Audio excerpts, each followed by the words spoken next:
Alors, je suis toujours au salon Zen et je me suis aperçu d'une faille. La faille, c'est que ces gens-là ne veulent surtout pas définir les choses, ni dans le temps ni dans l'espace.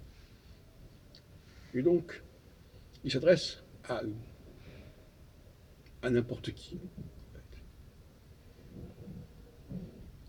Ils ne disent pas je parle qu'à un public de femmes ou un public d'hommes. Ils ne disent pas que je ne parle qu'à des gens de tel âge ou pas de tel âge. Non, ils parlent en général. Et ça, c'est à mon avis un défaut rédhibitoire. La question de l'âge est fondamentale. La question du sexe est fondamentale. La question éventuellement de la race est fondamentale. Des origines, du bagage héréditaire, ethnique, etc. Et donc, avec les meilleures volontés du monde, quelqu'un, moi je vois par exemple, je regarde aussi par exemple les émissions de TEDx, etc. Le public n'est pas du tout sélectionné. On parle à des gens comme ça en vrac. Et il faut arrêter cette communication en vrac. Mais pour arrêter cette communication en vrac, alors, il y a plusieurs façons de faire. Alors évidemment, il y a une solution simple, simplement de dire voilà, je parle aux femmes, je parle aux hommes, etc. Mais si on n'a rien de spécial à leur dire, le problème ne sera pas résolu.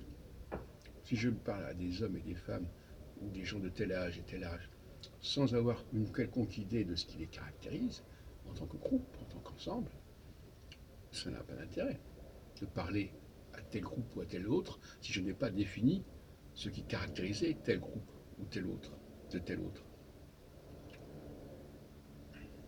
Et donc je m'aperçois en enquêtant justement dans ce salon Zen, en discutant avec les uns et les autres, je m'aperçois que ce sont des recettes qui sont soi-disant individuelles. Alors ça c'est le grand truc ça. Je m'adresse à l'individu. L'individu par définition, je n'ai pas à le définir puisqu'il est individu, c'est-à-dire qu'il est inclassable en quelque sorte. Donc c'est la fuite éperdue vers l'individualité.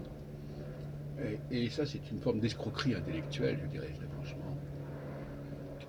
Démagogique en disant mais vous êtes un individu, donc puisque vous êtes un individu, on ne peut pas élaborer une science qui soit pour vous. C'est la science va se construire autour de vous en quelque sorte, à partir de vous. Et c'est vous qui allez décider de ce que vous êtes, de ce que vous pouvez faire, etc. Bon, c'est un peu facile comme argument.